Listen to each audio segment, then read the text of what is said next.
Então, pessoal, no que se refere às traduções, aí que entra a tarefa sua, de você, como leitor, leitora, como um crítico textual, que é de, ao mesmo tempo, descobrir o que é que um autor de um texto realmente escreveu e compreender por que houve essa modificação nesses textos, o que pode significar entender o contexto exato no qual os tradutores estavam trabalhando. Ao escrever o meu livro, essa obra, eu não ignoro, em hipótese alguma, uma esperada reação cristã fundamentalista e conservadora. Ninguém tem dúvida que isso vai acontecer. Ou ainda uma reação fundamentalista direta quanto ao conteúdo do livro. Como se os fatos aqui abordados por autoridades mundiais em arqueologia e manuscritos do Mar Morto, todos do mais alto nível de pesquisa moderna e tecnológica, não bastassem para elucidar essas questões. Sim, eles são suficientes para isso. Tá? Isso existe. Saindo da bolha, você vai enxergar. Lê do engano daqueles que, devido ao sectarismo, que é um radicalismo dualista, na qual eu repito, Paulo seguiu os essênios sectaristas condenados pelo Messias e Yahushua logo após a sua crucificação. E não foi só ele. Antes dele existiam movimentos aos quais ele aderiu. Então não é diretamente a ele, mas é um contexto de um movimento. E é esse movimento que você se encontra hoje, com radicalismo, com dualismo, salvo não salvo, eleito não eleito, discriminações, preconceitos, discursos de ódio, por aí vai. Então, o que é importante você entender é que isso tudo, esses entendimentos das traduções, fazem com que se tornem pessoas escravas de uma visão distorcida daquilo que o próprio rabi judeu Yahushua, um judeu mestre na Torá, ensinou no traduzido como Sermão da Montanha, de fato, no seu discurso na encosta da colina. Tem um filme aí chamado Chosen, Escolhidos, pode ser essa uma das opções de tradução, que vale a pena vocês assistirem. Não sei se está no Netflix, em algum lugar aí. Para entender melhor essa questão, é necessário entender como que esse cânone das escrituras, para quem não sabe, cânone é botar um livrinho atrás do outro, Gênesis e tal, até Apocalipse. E a palavra do Eterno não seguiu essa sequência. A palavra do Eterno não foi dita no tempo e no espaço dessa forma.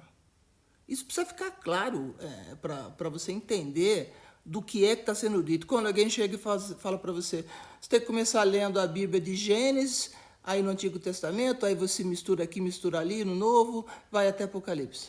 Não existe isso. Você quer ler a palavra do Eterno com o seu significado original? É simples. Pegue a ordem cronológica dos livros que existem e leia nessa ordem, que aí você vai se situar no tempo e no espaço, o que a palavra do Eterno foi sendo dita no decorrer do tempo. É simples, não tem mistério. E não tem fórmula mágica, dessas que eu estou cansado de ver por aí pessoas divulgando. E você também deve estar cansada ou cansado de ver também, né? Então, é importante se entender como é que esse processo da composição do cânone das escrituras foi realizado. Aqui, olha, fica aqui uma pergunta que eu faço para você agora. Dentre outras tantas que podem ser feitas, é claro, com fundamento se, de fato, todos esses livros que foram escolhidos por seres humanos, tradutores, para compor as Bíblias traduzidas, Bíblia, Biblos, significa conjunto de livros em grego, não um único livro, como você acha que a Bíblia é uma coisa só. Não, a Bíblia não é. A Bíblia é um conjunto de livros, escrito em época por pessoas e tempos diferentes. Então, como é que esse cânone significa entender isso, né? Esse cânone que você tem na sua mão, será que realmente ele está de acordo com a vontade do Eterno? São exatamente essas as palavras que o Eterno queria que fossem guardadas dele? Porque muitos livros deixaram de compor esse cânone. Se você pegar o número de livros que a religião católica ortodoxa grega adota, né? É diferente da católica apostólica romana adota. É diferente do que as igrejas pentecostais adotam. E é também diferente do que os judeus adotam. Ou será que você não conseguiu ainda despertar para essa questão? Então a pergunta que você deve fazer é como você pode ter certeza se apenas os livros corretos foram incluídos. Tem tantos apócrifos, por que não foram incluídos? Comece a estudar, comece a pesquisar, comece a entender, a questionar por que não tem alguns livros apócrifos, que eu nem vou citar nome aqui, poderia, Enoque, Tiago, tantos outros, que também são apócrifos, que não foram aceitos nesse cano. Por que não foram? E outra, como é que você pode afirmar que os livros escolhidos são inspirados e que os inspirados não ficaram de fora? Concílio de Nicéia, Tentro, tantos outros concílios que se realizaram. Tá. Lembrando que no Concílio de Nicéia, ao contrário do que muita gente pensa, o que foi discutido lá era sobre a divindade ou não do Messias. A substância corporal dele e divina, isso foi discutido lá em Nicéia. Não é esse, aquele e aquele outro. Não, não. Presta atenção, a história é bem diferente do que contaram para você. Tá. O trabalho da arqueologia, ele nos possibilita ter um entendimento mais adequado disso que eu estou falando. E isso está no meu livro também, para você, caso se interesse, é claro, né? Ter essa visão em profundidade, não na superficialidade. Então, podemos afirmar que a arqueologia traz descobertas a todo momento e nos permite, com segurança, estabelecer o contexto adequado daquilo que os tradutores fizeram chegar até nós. É simples assim. Não tem nada de absurdo, não tem nada de conspiração, nada disso. Não é pecado também, não. O livre-arbítrio permite você discernir as coisas, inclusive das fontes que você utiliza. E checar, verificar. Faz igual os crentes de Bereia. Os crentes de Bereia pecaram porque discordaram do que falaram na época deles e foram conferir na Escritura? Não pecaram. Ao contrário, eles foram mais nobres do que os que não fizeram isso. Então, nós poderíamos detalhar ainda outros aspectos importantes, como as questões que envolvem a salvação presente e futura. A gente poderia tratar das diferenças entre messianologia e cristologia na própria epístola aos Hebreus, as diferenças entre as chamadas bênçãos messiânicas em textos judaicos e textos cristãos. Há diferenças, onde, através de estudos comparados e à luz das descobertas dos manuscritos do Mar Morto, nós vamos encontrar deturpações, propositais ou não.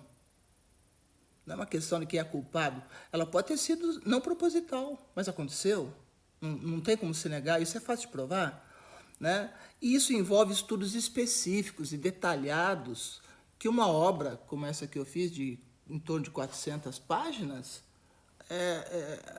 eu não pretendo explorar isso tudo, porque, primeiro, não seria obra de uma única pessoa, pelo menos 8 pessoas diferentes, de um contexto que envolveria um representante de cada religião, de cada crença, para se fazer um tratado teológico completo, abordando todos os manuscritos do Mar Morto.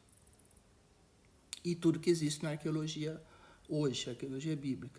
Sugiro façam cursos como eu fiz, faço curso na Universidade Hebraica de Jerusalém, faço no Moriah International Center, College, faculdade. Estudem, não fique só ouvindo sem verificar. Sejam nobres, sejam crentes de Bereia de 2024, do futuro, deste presente para o futuro. Então, o que acontece é exatamente isso, várias doutrinas, né? Então, quando comparadas à luz das descobertas dos manuscritos do Mar Morto, nós vamos encontrar isso. Deturpações, propositais ou não, isso vai envolver estudo específico e detalhado, que é muito além do que eu já escrevi. Então, o propósito do meu livro é abrir uma discussão séria, acadêmica, sobre o papel das traduções nos discursos de ódios atuais, que infelizmente se renovam e se repetem a cada dia, gerando atitudes hostis, contrárias às pessoas, não se restringindo a isso, se estendendo a outras religiões também, e corrente de pensamento diferente daquilo que que dentro do cristianismo é empregado e utilizado no dia de hoje. Abordagem de absoluto respeito, todas as crenças e religiões, sem exceções, mas com conhecimento do assunto. Tá bom? Obrigado pela atenção. Até os próximos vídeos. Tchau!